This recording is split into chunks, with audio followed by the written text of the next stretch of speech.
Hi, dear. Hello, my dear friends. Um, Today special stream. Do you hear me well? Because today I'm with microphone. We fixed problem with microphone with Rick, so I try to make the stream with microphone. Do you hear me well?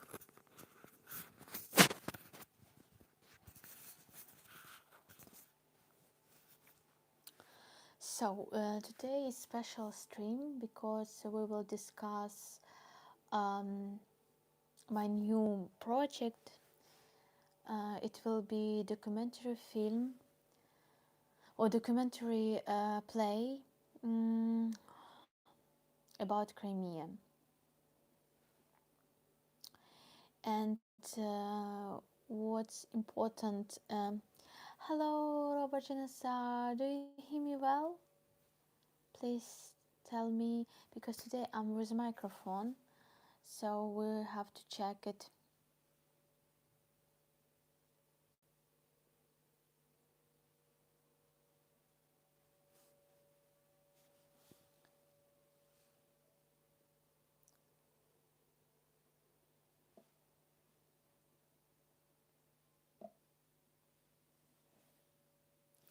Oh, that's great.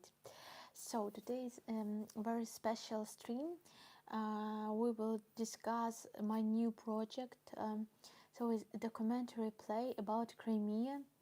My friend, a very good director and performer, Helena Jikaeva, prepared a very great project. It will be documentary play, and what's important in documentary play. So um, we have interview with different people, Crimean Tatars, not Crimean Tatars, about Crimea, and it will be different.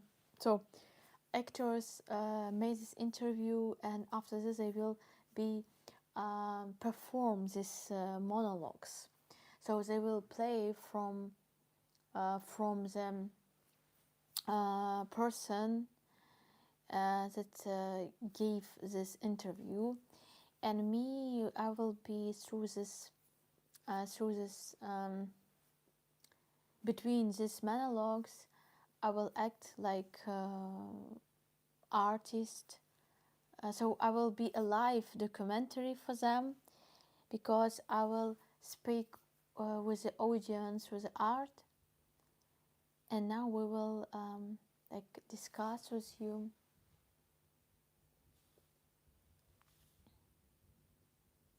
And after this, I will like close this stream.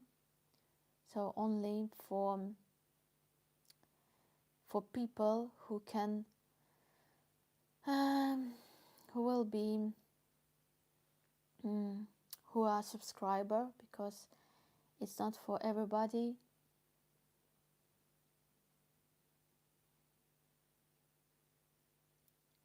So just I will translate for you and think with you about what can I do in this part.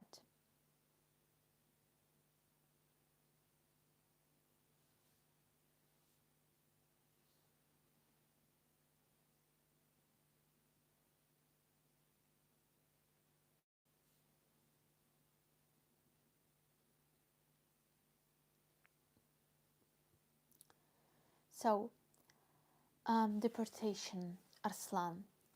My grandparents and my parents didn't really talk about the kinds of things. They didn't really share an anti-Soviet narrative because, God forbid, a child might say something out the street, something they had the parents say in the kitchen, and the next day a black Volga would come for them in the middle of the night and they would be it. When I got older, when I started school, when I needed this information for one reason or another, I asked them directly. My grandfather ended up in the Urals and Kostroma, in the Kostroma region. The conditions were very harsh, and the climate was different, cold and hunger. He barely survived there. He had to work in the logging camps. As for my grandmother, her family was dispossessed. Then, a few years later, they returned to Crimea right around 1943 1944.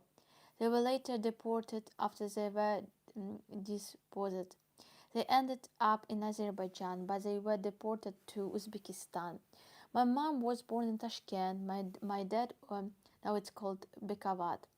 Like all the children of the generation who were born in Uzbekistan, they didn't see Crimea until a certain point. Later, or maybe in 17th, maybe already in 18th, they had the chance to fly to Crimea for the summer on vacation. They heard so much about Crimea, about the homeland, and they've been instilled with a love for our homeland. That basically the national ideal at the time was to return to our homeland, to return to our native Crimea. We Crimean Tatars finally had the opportunity to return to our homeland after the Soviet Union collapsed, and according to the memories of grandmothers and grandfathers, they didn't believe at all that Soviet Union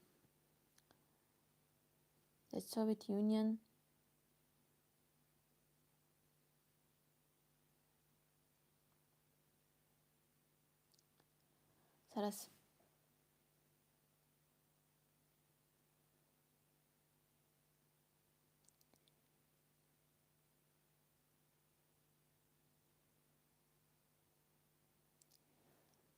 зараз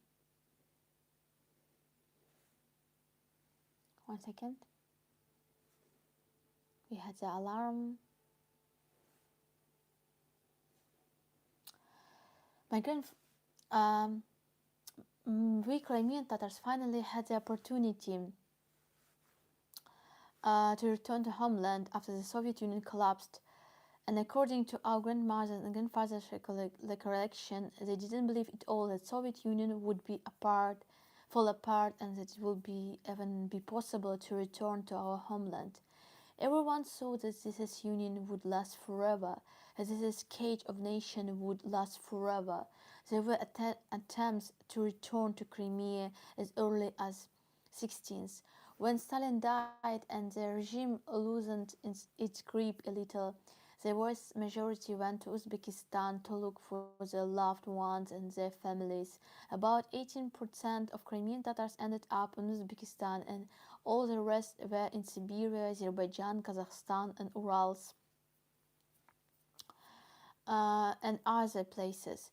The first attempts to return to Crimea ended in failure because they weren't allowed to settle there, weren't allowed to register their residence in homes, even if they somehow managed it by them. They weren't given jobs, the police would come and kick them out, deporting them again. And so many people, after trying once or twice, either give up and return to Uzbekistan or settled near Crimea, for example, in the Kherson region, where we also have a large community, and some ended in Odessa. During the first wave of returns in 1989, 1991, when people came back, of course, all the homes and houses of Crimean Tatars had already been occupied by Russians who had been brought in after deportation from all corners of the Soviet Union, and there were strangers there.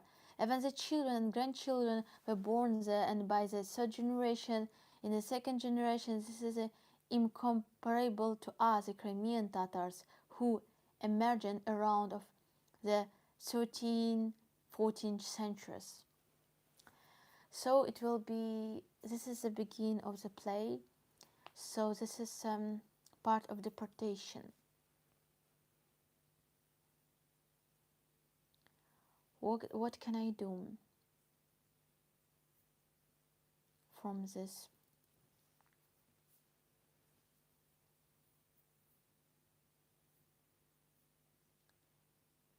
I can really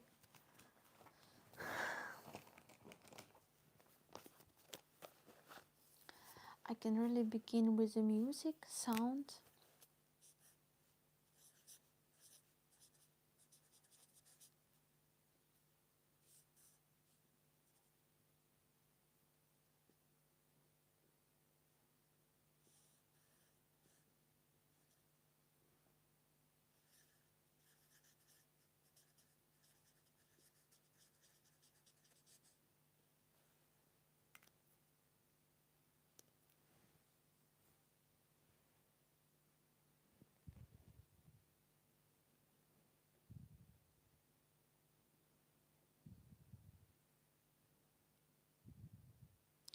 I can relate to sing the song here. I want to I want to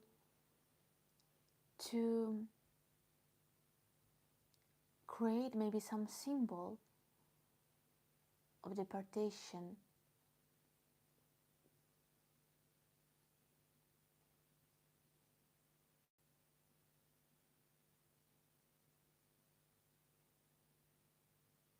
Maybe maybe I can be with a mask,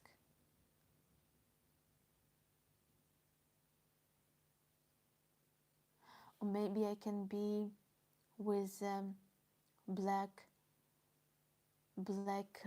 paper, and can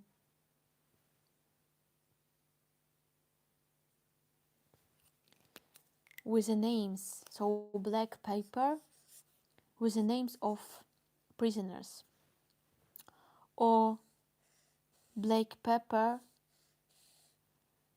with the names of killing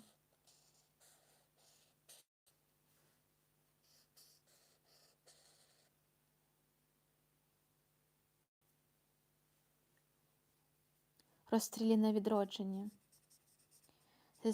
So maybe I can be with a black paper with the names of shooted, so with the names of victims of Russian terror, but in the 1938 they killed all the best thinkers.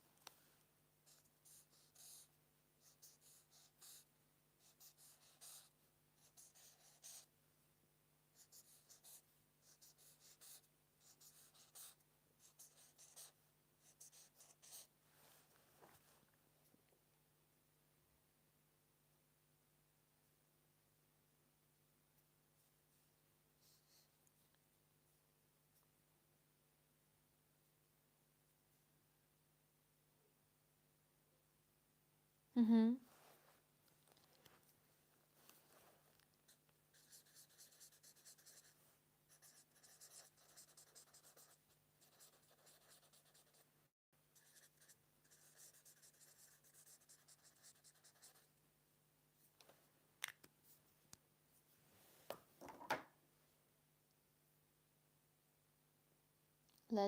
Let's continue.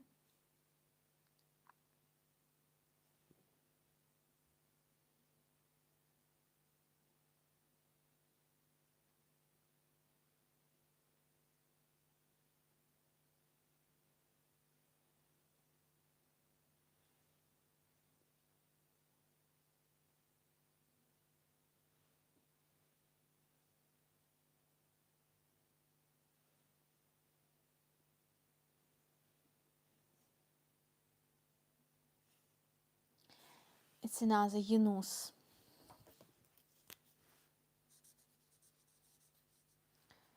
Well, I have heard Russian stories. I mean, I'm aware of them, but I can't speak specifically about the people who died during the war.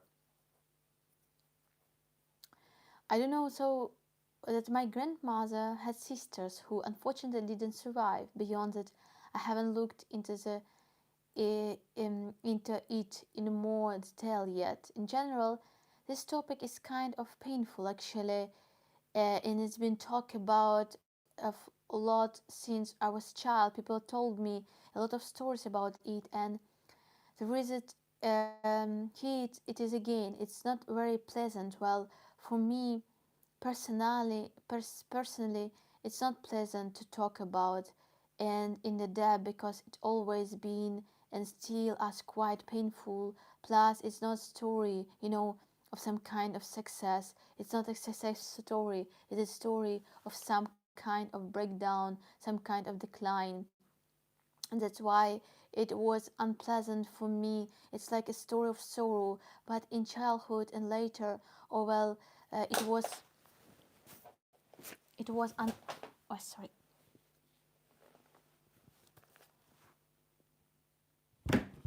sorry. It was um, there's some kind of success. It's not a success story, it's a story of some kind of breakdown, some kind of decline. And this is why it was unpleasant for me. It's like a story of sorrow, but in childhood and later, or well, it was unpleasant topic for me personally. And maybe in some ways I was affected by that as well.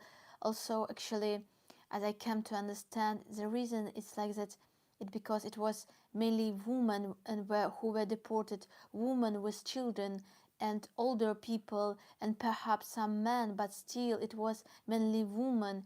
And if that what it came down to is there weren't many men around at the time, so it's a story with a quite lot of sorrow in it. It is a story mainly about women and children.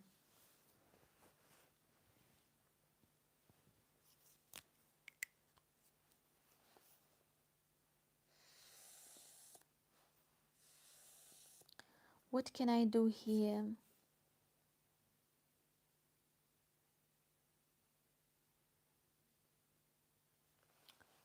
So what I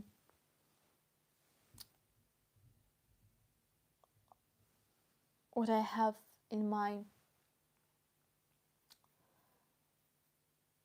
or appeared in my head to do, like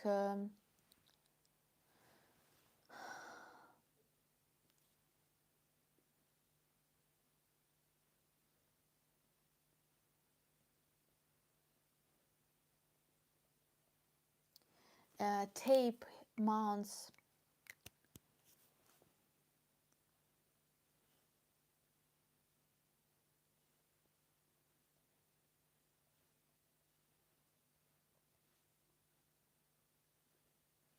зараз перекладу. I want to clear.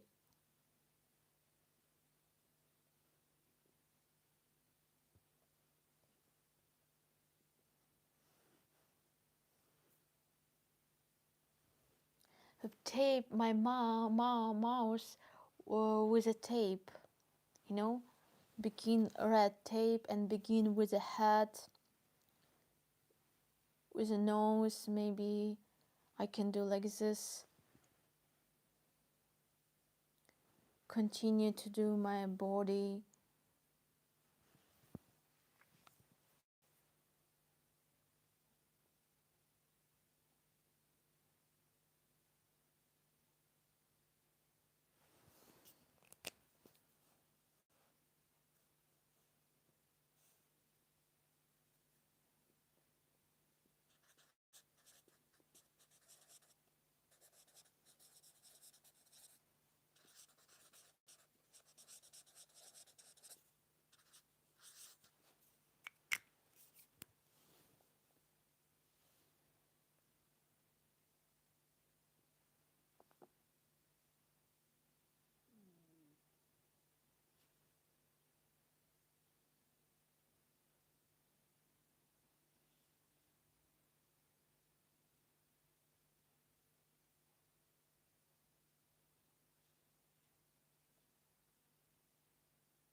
Deportation affected all Crimean Tatars.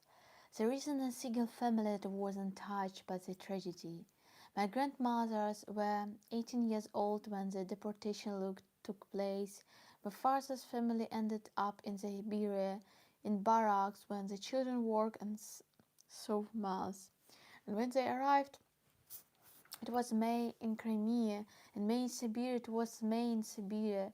My grandmother recalled that in Siberia they encountered Ukrainians who would come to the barracks at night, even though the Soviet authorities forbade any contact, risking their life to bring bread. We're only learning about this now. For 16 years, this history was erased from everywhere, from our minds, from our memories, from everything.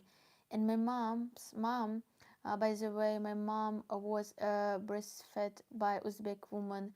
My grandmother probably, due to the stress since she was the oldest child, took care of all her younger brothers and sisters, and of them died on the way, I think, for reminded. And because of the stress, her milk dried up, so the Uzbek woman breastfed her. There was propaganda about the Uzbeks even before they arrived. They come with who's and on eye, but when they saw that we spoke the same language and we struck them even more was our prayer. I'm grateful to those Uzbeks who helped my family survive. How did they try to preserve their own identity? The Soviet propaganda erased so much. It simply wiped out of grandmother's generation and my parents' generation, starting with the language that were forced to switch from the Latin alphabet to Cyrillic. And so much was squeezed out from the consequence even regarding my topic. Unfortunately, the Crimean Tatars have only one one fish dish left. As the people who formed near, who seems with such a rich history of shipping and anchovies am amphorae in Greece yet.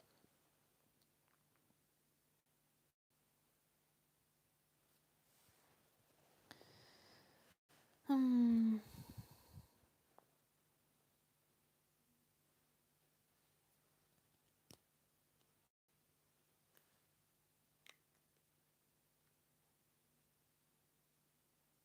What can I do?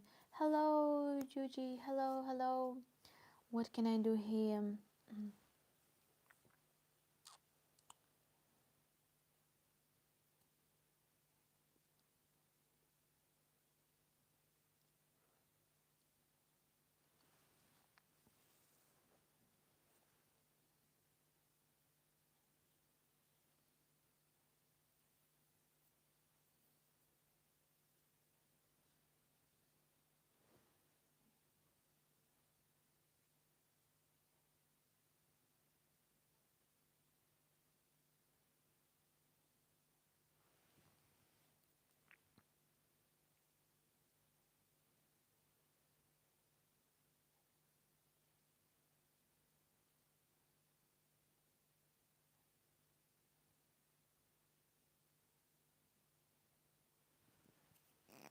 Milk. I don't know what to do here.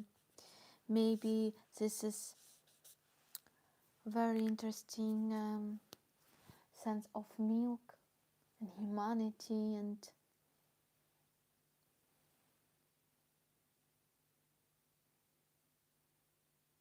milk, milk.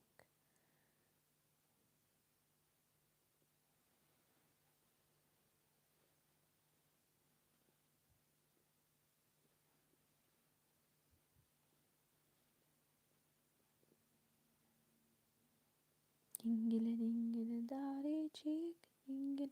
Maybe sorry chick dingile dingile da.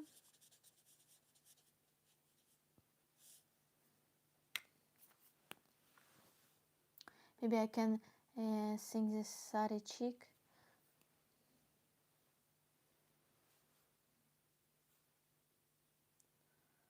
Hmm.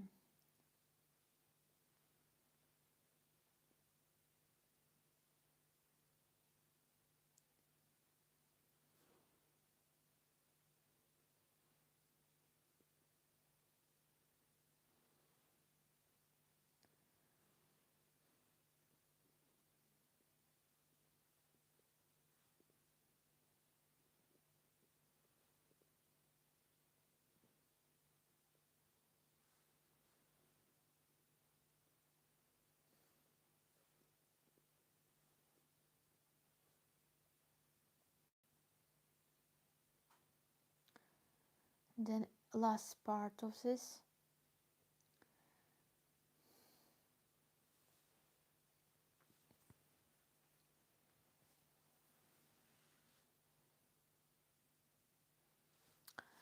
Grandfather. You know, I remember my dad spent the interwar in Ukraine, Kharkiv, Chernihiv, Zaporizhia. In 46, they gave him leave and they told them, "You're not allowed to go to Crimea." Well, they wondered, where should we go? It turns out that back then the Crimean Tatars were being deported to the Urals, Uzbekistan, Kazakhstan, and Tajikistan, Central Asia. In a short, they sent out about 17 to 18 convoys toward Central Asia and another 17 18 toward Russia. So we decided to go to Uzbekistan, and he happened to be looking for us for about a month, asking around, the way people ask about each other. So that um, later decided we were in Tashkent at the time that the climate that wasn't right for him back then. He had malaria, so we moved closer to Tashkent. I remember those hungry years very well. We used to go to the classes called the Hungry Step, just as kids, the boys. We would be gathering wet, um, running after the combine. So back then we weren't combines, just some kind of dressing machines. Whenever some ears of what we left behind, those Uzbek pat- patrolmen or horseback would chase us away, so we wouldn't pick up those ears of wheat, like that. They beat us with the whips and we scattered in the directions. My aunt's husband lived in Uzbekistan and they had three brothers, the husband, the elders, and two younger ones, Isa and Musa. And then this is recent lament began. All the Caucasian people were deported. Chechens, Karachais, they all live with us in Uzbekistan. Hello. And then after Stalin's death, I remember the day of Stalin's death very well. I was in fourth grade and we were walking to school that morning.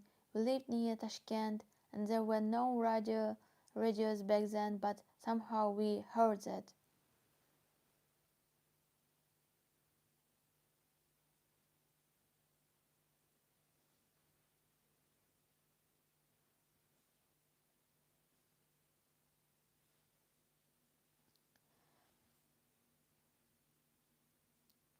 Mm.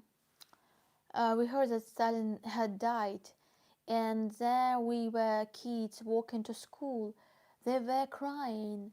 They broke away from me and I walked on my own. I saw they were leaving me behind crying. "Why aren't you crying?" those kids asked. I thought I'm supposed to cry, but I already, knew and understand what Dad had said, that Stalin had deported us back then and I ended up there. I hadn't found my parents yet, only my mom and me. Well, what I mean is Musa and my aunt's husband, my mom's younger sister, they started moving around on their own. They weren't supposed to. He was evicted 3 times. He ended up somewhere near Mazanka. That was his first place of resistance. Once he was evicted to the Zaporizhia region along with his family. A second time he was evicted. Well, they kitchened him out and they even put him in jail, sentenced him to in 2 years for violating passport regulations. He was released from prison back in 78 and he's trying to move back to Crimea again. The police show up again. He bought a little cottage somewhere near Simferopol and he was already worn down kind of angle. No one would give him a job because he didn't have resistance permit. So a police squad show up again. They tell him to move out. He says, "Let me just grab my cigarettes from home." Yeah, it felt so sorry for him. I know he begged them when he was young guy We used to live together. Oh my God, when I heard that, he goes inside, grabs a bottle of gasoline, dozens himself, and he burned to death.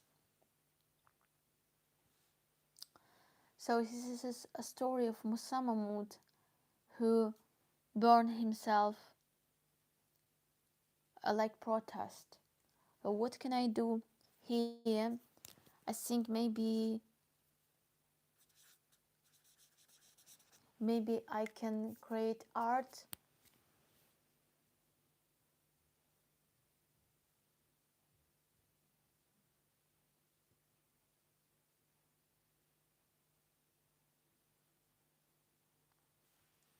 with Musa Mahmoud, painting with Musa Mahmoud, big painting with Musa Mahmoud.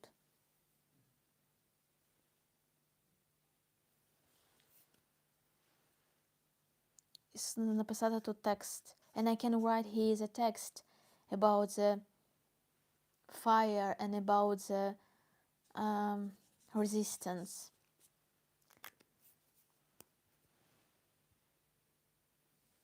Hello, my dear Gary Danielle. I'm okay. Just make the stream about my new project, about the play where I will work and read my dear Ashiks the texts which I would I would work with this. So it was the first part about deportation of Crimean Tatars, and now it's another part, identification.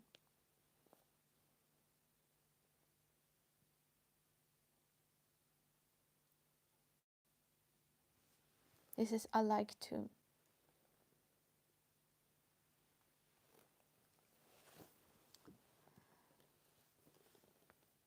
Deranium.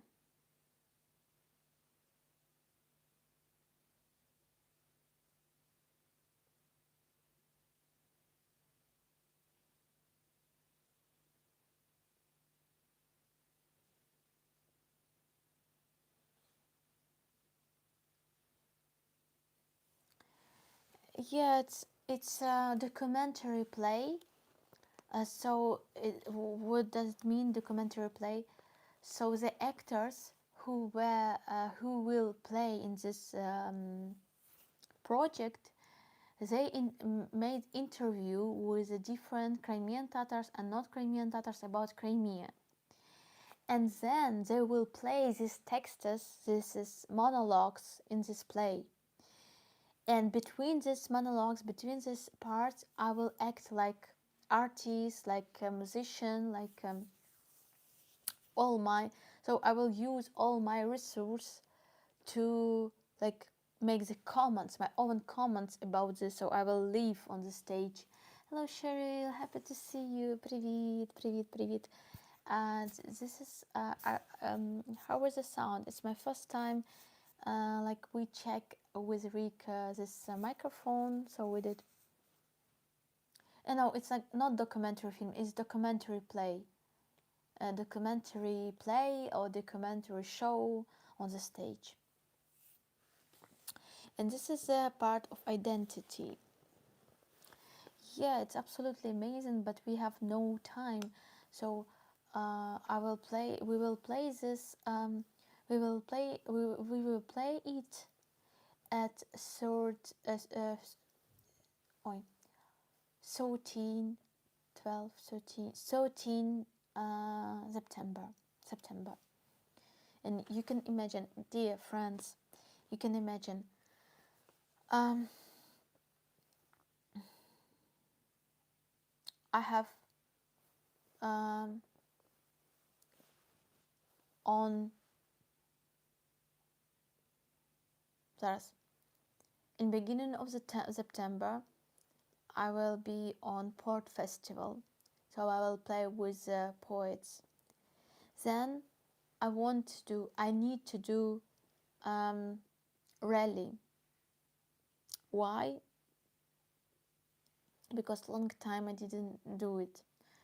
So I want to do it at 11 September. Then at 12, at third, at 12 it will be performance. Oh, at 12 September it will be performance play. Uh, at third probably will be another festival, but I don't know if I will take a part of this. Then uh, in 1 week probably I will go to the Prague with a concert. And then in the beginning of October probably I will go to the um I forgot this city of Germany, and then I will be in Prague again, and then I will be in Berlin. So next 2 months it will be very hard for me. I hope you will be with me, and I need to do everything for supporting Ukraine, for supporting Crimea. Need just to find a resource, and after this concert and after this um, stress during the Crimea, I was so tired. I just lie on the bed and could not um, walk. So it just I'm here and I'm share with you uh, my project because I feel myself that I'm not alone, and you help me to do this together with you, because I'm afraid that I will not survive. I will not find the resource or mind or intelligent souls to create this.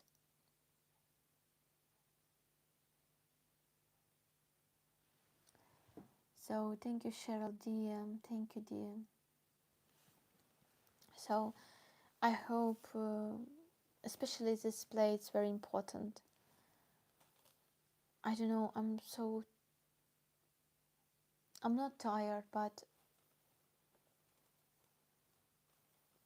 sometimes I'm afraid.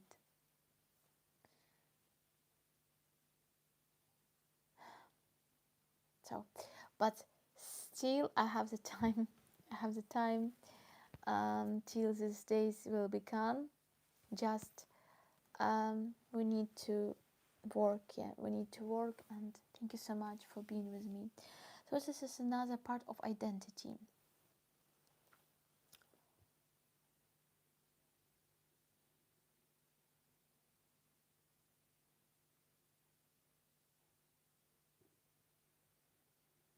Thank you so much, Colby. Thank you.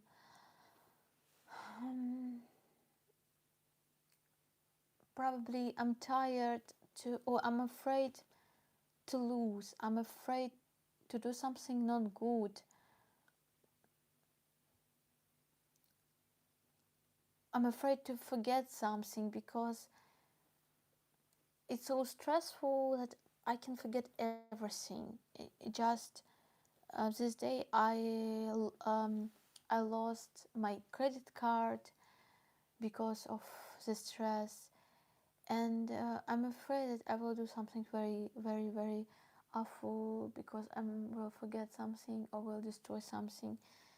I don't know. Just of course yeah, Colby, it's a good advice, and I try to write everything, like to make it everything in you know um, to write everything and to understand what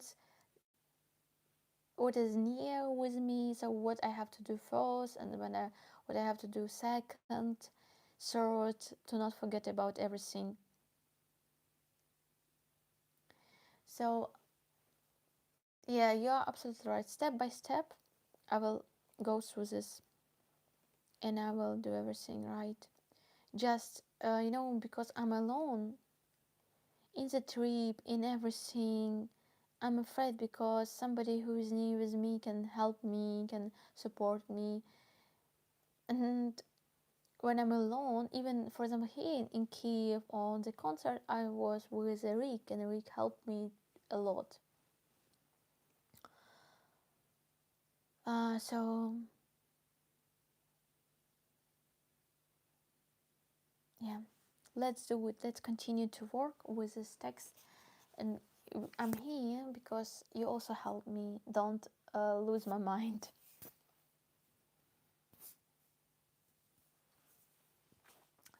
Ever since our return, thanks God, there has been a rebel among the Crimean Tatars. Thank you, Julian. Thank you so much. Thank you, dear. Thank you for being with me. Please, please be with me. Because of you, I can continue my work. It's really like this because all these events, most of these events are charity events, and exactly because of your supporting, I can do it and I can survive.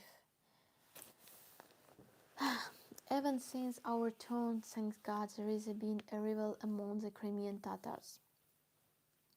And thanks to all of that, I can see how choreography is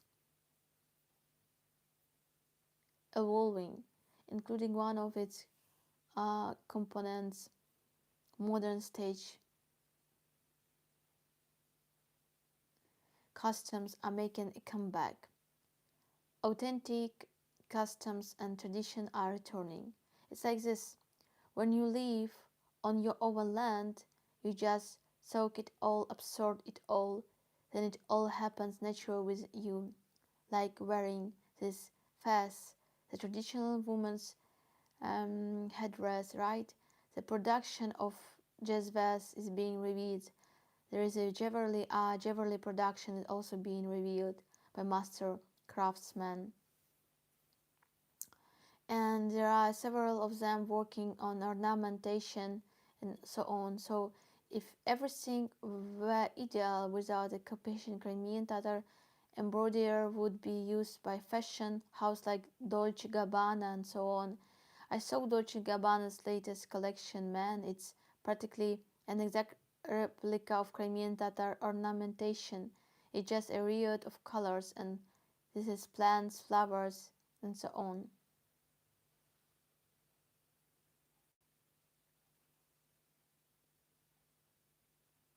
Thank you, Leah. Thank you so much. I need to read it. З моменту повернення є, слава Богу, відбувається відродження кримські татари завдяки тому всьому. Я бачу, як розвивається хореографія, в тому числі одна найскладовий сучасний сценічний костюм, повертається костюм автентичний, повертаються традиції. Це те, що коли ти живеш на своїй землі, от прямо ти напитуєшся, всотуєш, та все воно в тебе відбудеться, це все органічно. От носите в цей фес є головний жіночий убір, да? Відроджується виробництво джесві, потім цього ювелірної. Oh, I think, this is a place, this is a part of identity, and in this part, the person said about, about reborn of identity, and what I felt, what I feel, it's pain because I see degradation.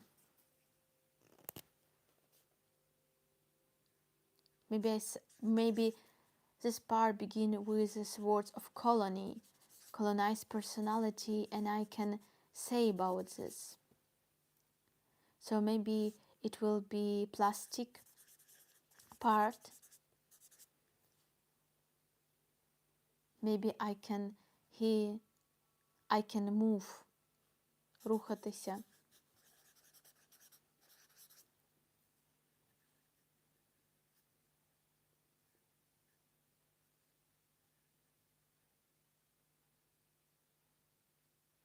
З маскою, with mask.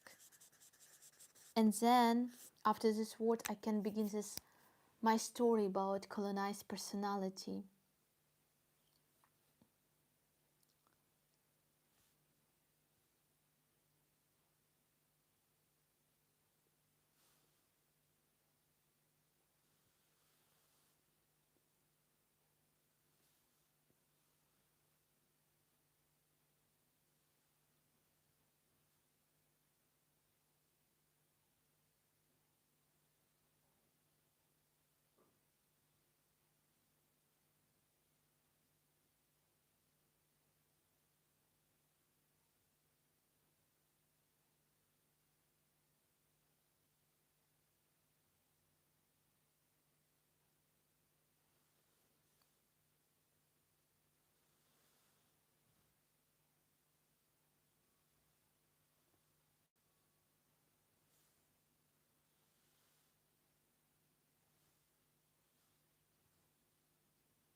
let's read this.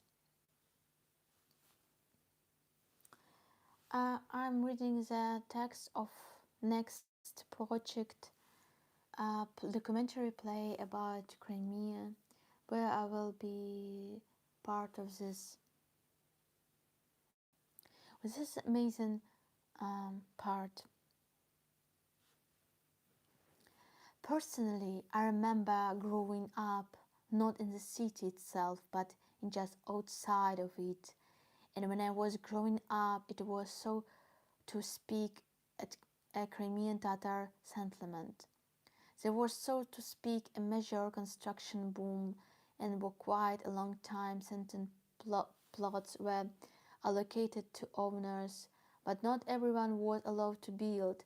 Not for everyone did, so it was that someone would be building in one spot where elsewhere a little farther off down, and there were many open areas where people even keep animals that could graze, cattle, sheep, and other livestock. It was as if life were in some kind of village, and here, gradually, you could say, a Crimean landscape unfolded. And I remember from my childhood that I loved it very much. It was always curious to explore different animals and insects, and I could spend time well. For some reason, I always did this on my own, even though there were other kids around. But for some reason, I liked being alone, watching and observing the animals and so on. And somehow this left a lasting impression on me. My parents' house in particular, and this era which was gradually being built up different people. There was even a period of my childhood when for some reason I felt sad that others were building and thus taking over the territory, my childhood territory, and even had dreams like that as child, where I was walking, traveling, and wandering around this land. That this era became etched in my memory. Somehow it looks particularly distinct in my dreams, and sometimes even now it happens that I forget it for many years, and then it somehow comes back to me.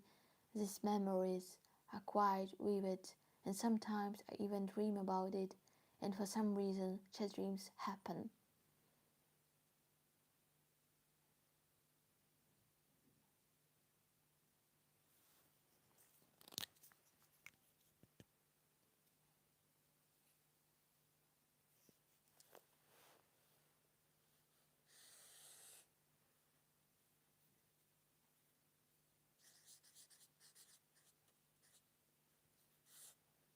So I can, he talk about the dream, and I can sing the song about Crimean prisoners.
Not Kremlin, but Crimean Tatars. Yes, yes, yes. I recommend it to using not Kremlin at all, because it's rather ambiguous term and it leads to confession later. Kremlin refers to Crimeans according to the new definition, and Russian, who make up 18% of population, they are also Kremlin. They just don't know it. But we originated in Crimea. We didn't come there from anywhere else. The word Tatars was once imposed by Soviet Union. Actually, no, the word Tatars is a very ancient term. It originated with the formation of Turkic peoples. Simple a term for modern day Turks. In terms of blood, mentally, and culture, we are not related in any way. It's yet another stereotype, and we're dispelling it right now. It was Kazan Tatars and Crimean Tatars, Volga Tatars, and other Tatars, are all simple part of Turkic peoples. Maybe here I can say something about identity.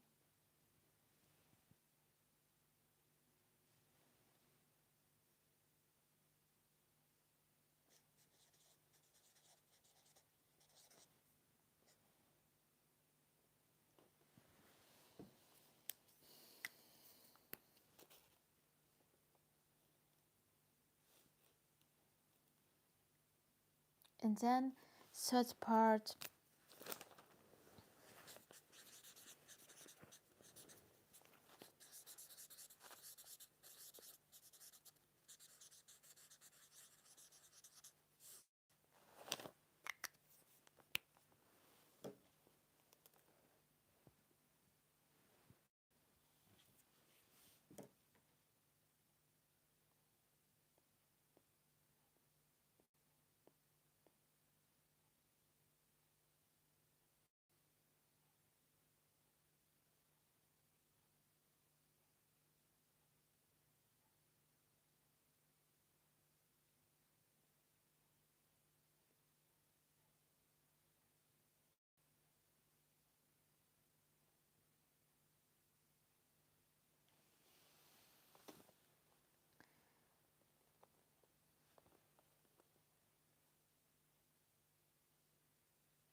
So, well, historically speaking, the Crimean Tatars are the most numerous among the indigenous peoples.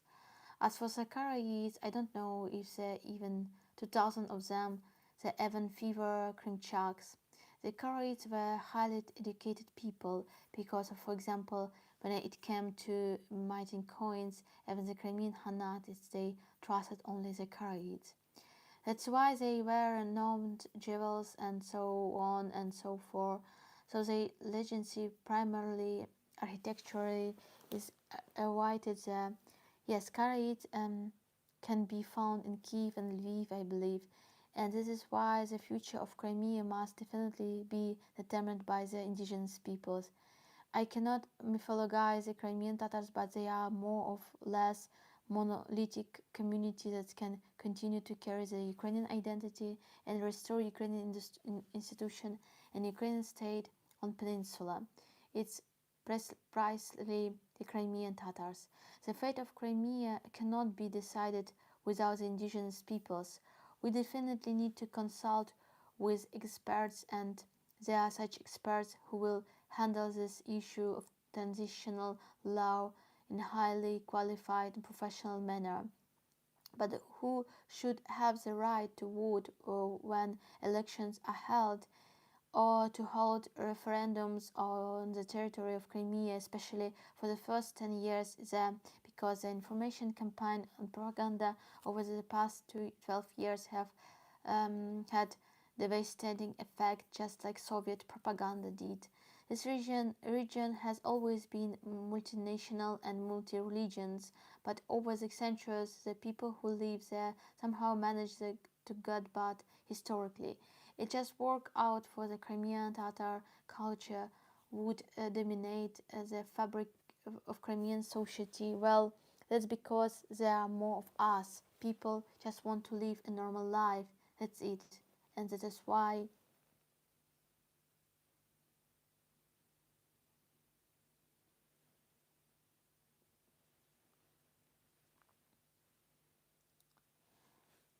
um, this is why the collective, I don't like the term collective trauma, assimilation, globalization, and widespread migration are catastrophic for such a small nation. Hello, Files. This is immigration. I'm talking first and foremost about demographic problems that we only just beginning to feel. And what we can even say about the Crimean Tatars, certainly not all of them will return because it's unknown when the occupation will take place and what condition Crimea will be in after the occupation, God willing. It won't be like ruins of Bakhmut, and may we never witness the horrors of that accord in Kharkiv or Sumy region, in southern Ukraine, in Zaporizhia, and so on. Now the impact is felt everywhere, not only on Crimean Tatars, but on everyone who has lived and was born in Crimea, and also who the for generation of Ukrainians and well people of various nationalities, Ukrainians, Belarusian ethnic groups who whatever artificially or otherwise were settled in Crimea after the deportation. Yes, it's their land too. They were born there and they live there and know that what Crimea was like when we were on the ride. That's why it hurts them too. It's trauma for them all as well, and so not all of them will return because they say, "How can I get back when my neighbor voted to in referendum? Now I'm supposed to live with her from now." Say that well, they are just outcasts. They just be marginalized again, and that includes both who voted in the referendum or who was other years have developed a pro-Russian bubble in their hearts. So honestly, there are more questions here.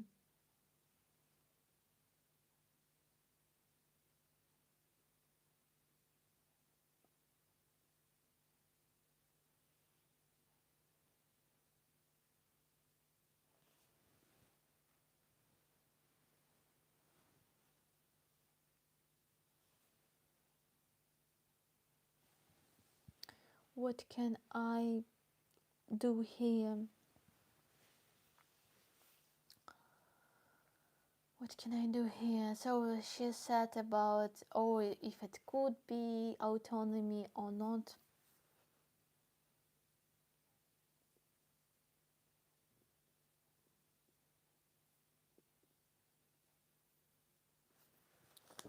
What can I sing or do or write?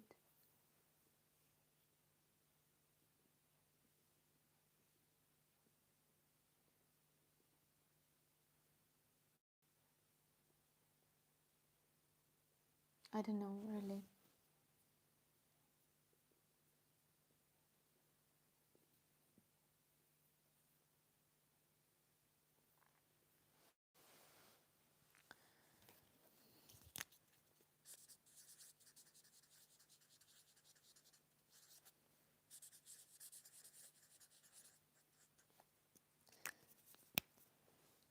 Єнус.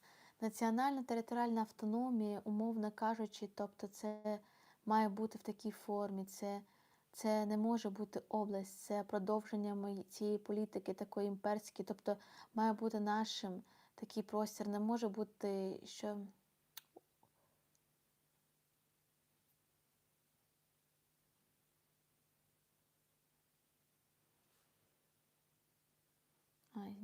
Я повинна перекласти це.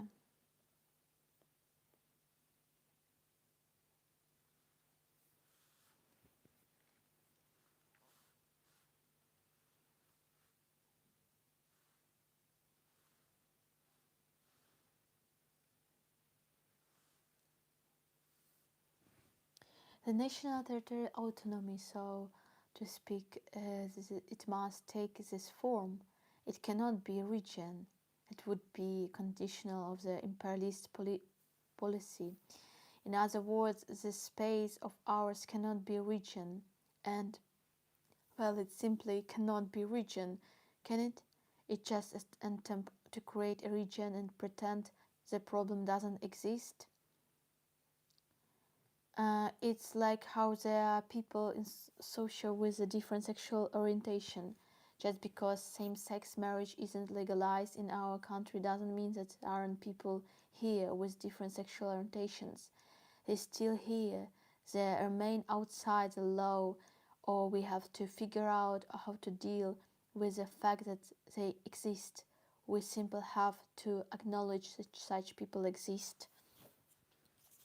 So, in general, I can write the text about autonomy.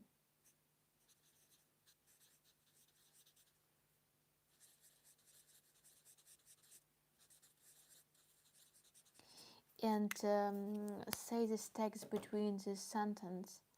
Probably, yeah.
Oh, why it's not?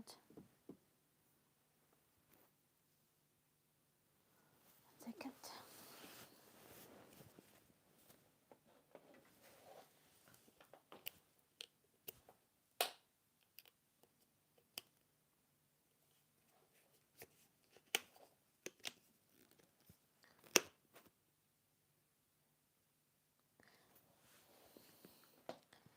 Love you too, dear. Thank you so much. Thank you. Thank you for being here. Thank you for supporting. Thank you. I don't know why it's not.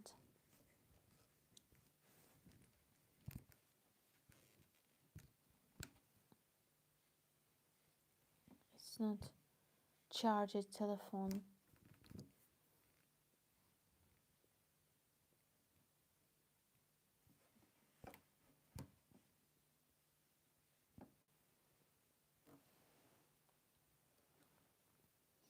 I don't know why.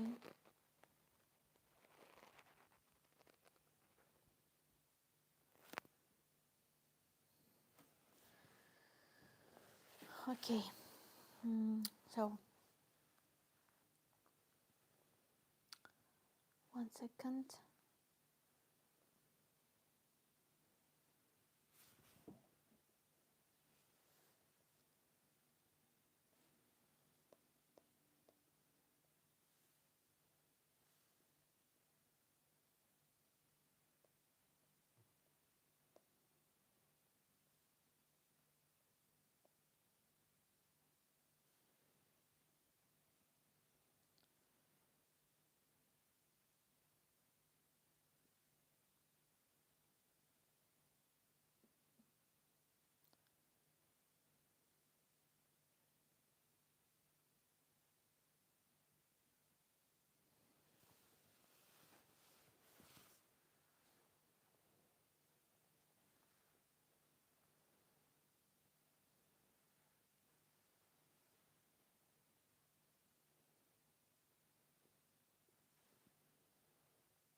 over the courses of 8 years before the full-scale war began, society gradually forgot more and more each other, forgot about Crimea and came to terms with the fact that it was occupied. I often heard Ukrainians say that supposedly we'll get Donetsk and Luhansk back, but as for Crimea, it's done deal. What do you mean? It's clear. This was really outraged me. And now, after the full-scale war began, the issue has become relevant again, and they're saying, "Well, get Crimea back. Well, be eating Chebureks." I ask, what have you done for over these 10 years to be able to eat Chebureks in Crimea? What have you personally done to bring about the occupation of Crimea? And this is context is even more frustrating. We have several civil social organizations, for example, the Crimean Tatar Resource Center. They document Russian crimes in Crimea, work on behalf of political prisoners, and advocate for Crimean Tatar issues in UN and NASA. And one of the things they have achieved in the public um, is getting the deportation of the Crimean Tatars recognized as genocide, both in Ukraine and in 9 other countries. Well, get Crimea back so that we can speak the Crimean Tatar language again, and so that we'll have at least some degree of autonomy. Ukrainians are very afraid of the word autonomy because they think that occupation happened solely because there was an autonomous region in Crimea. To me, that's nonsense. At the time of occupation, Crimean population consisted of 18 Russians, 12 Crimean Tatars, and 8 other nationalities. That's according to the 212 census. The only thing causing concern is very mention of the word autonomy.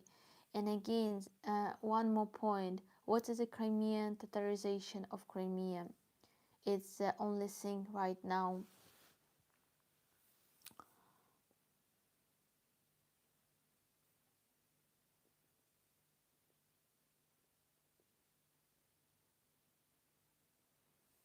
It can the occupied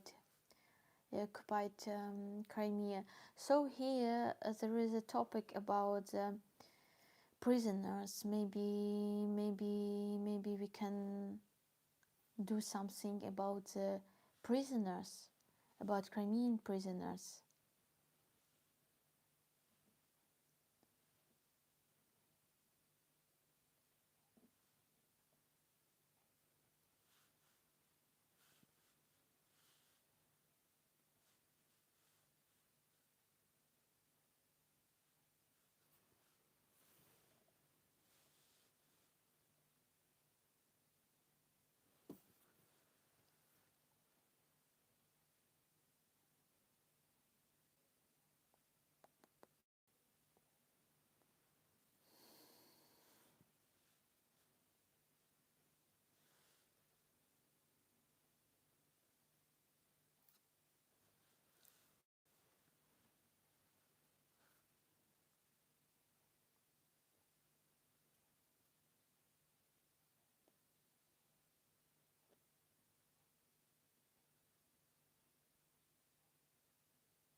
So maybe he can be when Arslan said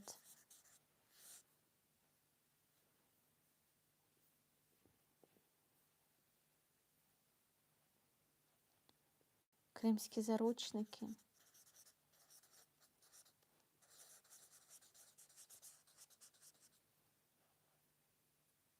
може взяти листа і писати імена кримських заручників.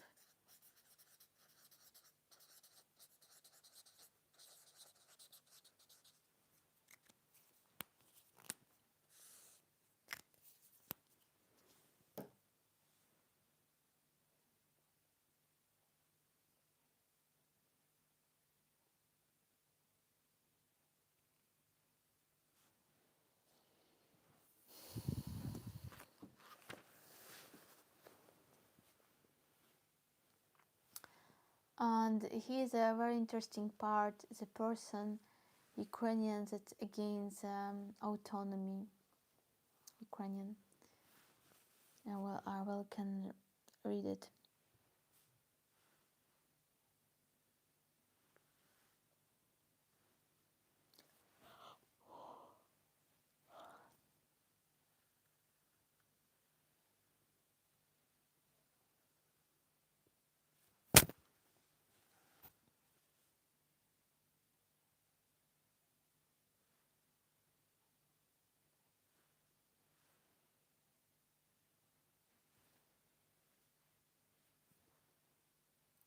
What should the ethical framework for this issue be?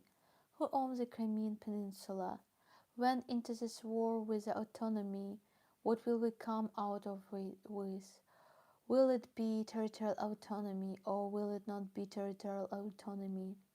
This is a question because, from a let's say military standpoint, it is actually many people from mainland Ukraine who are fighting for Crimea right now. Of course, Crimeans are fighting too, no question about it. But if the Crimeans alone were fighting, they wouldn't be able to reclaim their territory. There are concerns that our smaller territories, for example, the Crimean region, parts of Hungary, or the regions of Ukraine, if let's say they were granted some form of autonomy. They might be subject to certain political influence, and having autonomy uses to straighten their position or create a precedent that could lead to certain action. My question is simple: what is the point of autonomy? What benefit will it bring? It, for example, we haven't worked out for or through other important matters to answer that Crimean have their rights and freedoms. They will definitely play to Crimean card.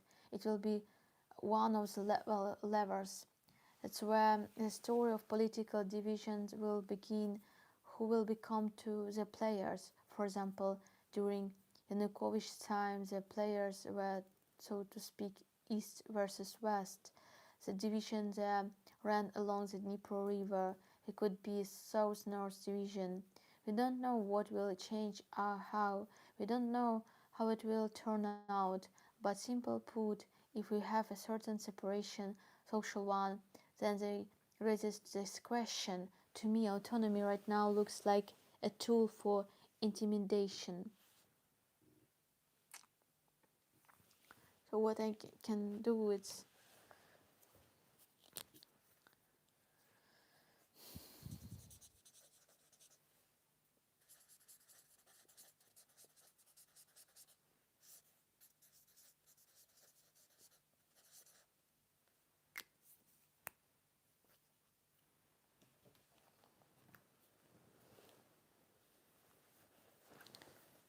I can say here exactly about colony, about colonized minds, about imperialistic mind, colonia in justice.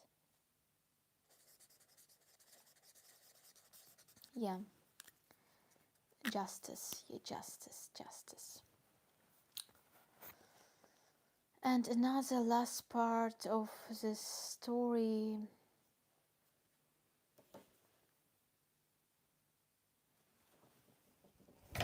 Oh, I'm so sorry.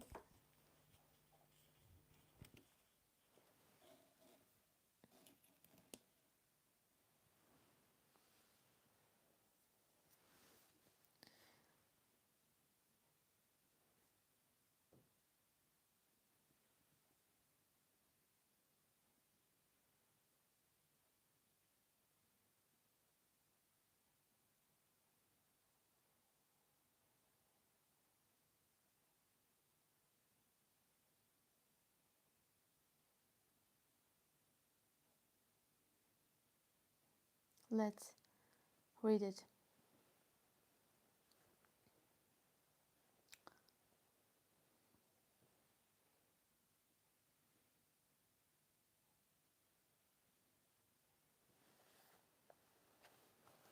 Look, Ukrainian society pays attention to this topic only when there is a trigger. For example, an article in a national publication or a column by someone who deals with this issue. For instance, when something by Arsene Jamadinov appears, people even start discussing it. If nothing like that appears, Ukrainians don't think about it at all. What do you think is important is in this discussion? No one understands what it actually means. People can form their opinions one way or another, only one their explanations. What rights does his grant to Crimean Tatars? Languages rights, religion rights, administrative rights. Others go towards development initiatives, special budget allocations. What exactly is this about? And we also need to discuss very openly the calm and calmly what it means for the population groups in Crimea, what it means for Ukrainians and for Greeks. In other words, the serious lack of serious, mature, calm, and detained conversation about what this actually is, how it will work in practice, and what it will change in people's lives.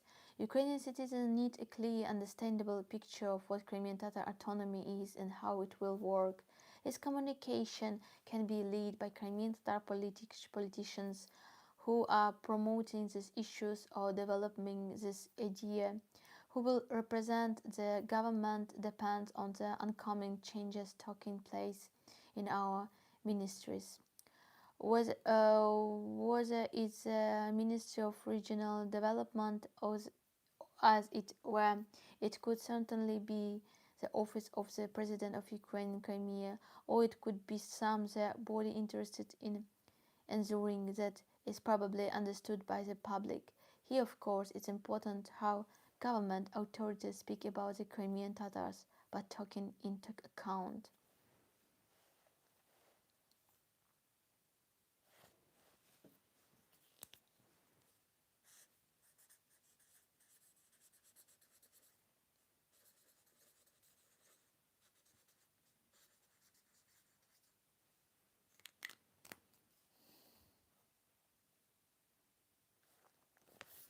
So, what I can say here.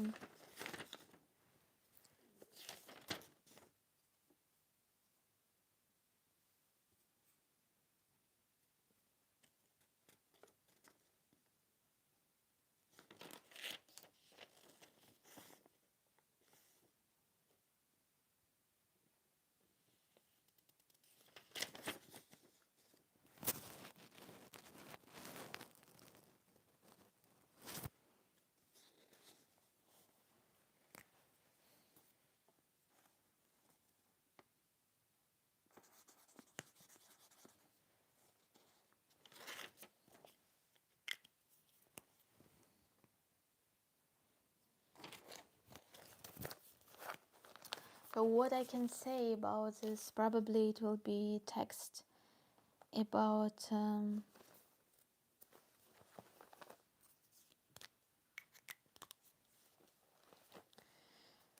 so he is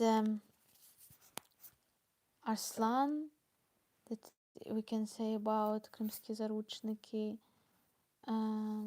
Also Yunus, it can be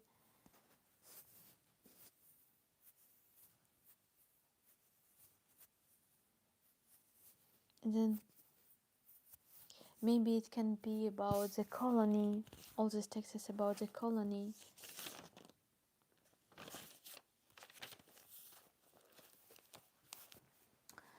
So I think maybe it can be,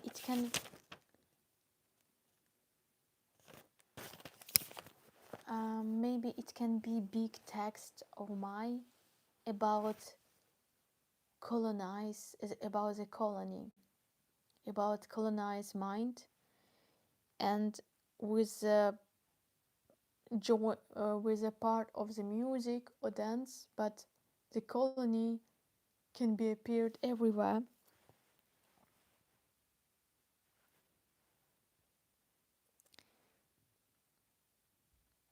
He can be a text of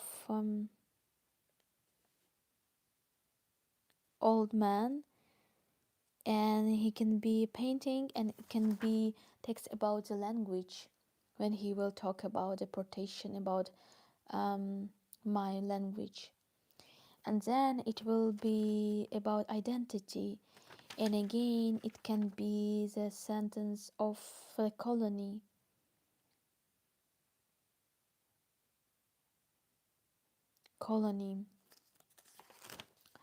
And then it will be autonomy, and there can be also text about the colony between these words.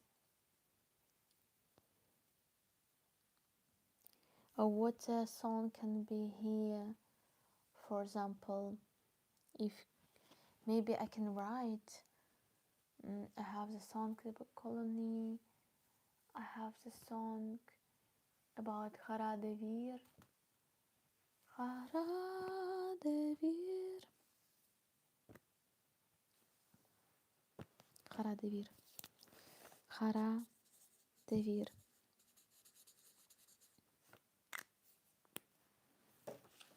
Yeah. So guys, it's incredible hard to oh, probably tomorrow we will discuss with my director of this play about this structure and what he sings, what she sings. But probably I will write big text about the colonized personality, and so it will be colony appeared. This theme of colony will be appeared everywhere, um, but with you know. Oh, thank you so much, dear Cass. Thank you so much for 5 memberships. Love you. Thank you, dear. So, first part will be more musical. Then it will be more plastical form. Yeah, plastical plus more text in the end, and insert time also text um, and also about Crimean prisoners. I don't know. Maybe I will use the big paper and I will write the names of these people. Also, will be text here. So I hope, and also my director said about if I can create a sound when they will talk about Crimea. Probably I will do it also. Yeah, it's very, very difficult, but I try to do everything, and 100% I will make the stream from this performance, and you will see everything, how it will be, um, how it will work. Maybe somebody will make the video, and so I can publish it on YouTube for subscribers, not for everyone, because of course it is or how to say this, copyrights. Yeah, so it's it's incredible big work, and I'm afraid. I'm afraid to write something bullshit. I want to do it. I want to do it with honest heart and with real thoughts about this. I want to do something that really can help my nation to overcome this propaganda, to share these good thoughts about Crimea, because in general I defend rights of Crimean Tatars. I want I believe in good sides of my nation. So probably I will do it, and I hope I can change something, and I can bring more.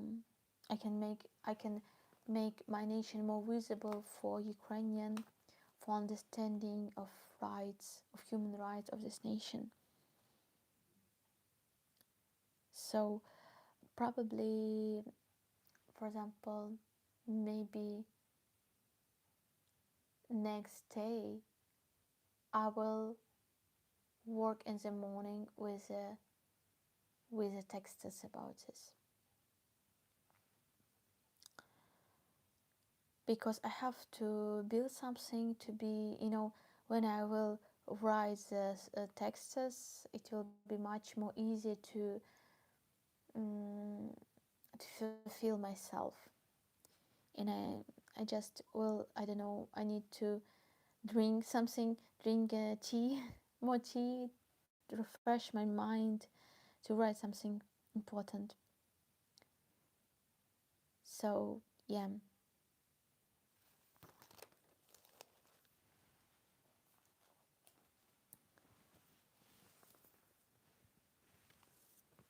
thank you so much, my dear friends. Thank you, Cass, for supporting my stream. Thank you, dear. Thank you. Thank you. Love you. Thank you so much. So, my dear friends, I think this is the end of my stream. Thank you so much for being with me, and for sure, I will share with you. Um, I will share with you my texts when I will write it, and I hope it will be good. So we will be first people who will see it. Thank you, dear. Thank you, dear. I'm afraid that I can not do it good, and I have to prepare a lot of projects during this time, and it has to be powerful. And yeah, please, please, pray for me. What's that? Thank you so much, dear. Thank you for believing in me. Mm. Take care of yourself too. Thank you so much, dear. Thank you for this time together. Thank you, Cass. Thank you, Osatet. Thank you, Robert Genesar, Epstein Files, Jill Young, Gary Daniel, Cheryl. Thank you, dear. I love you, and this is the first step, maybe for big changes. Maybe it's first step for big projects. Yeah.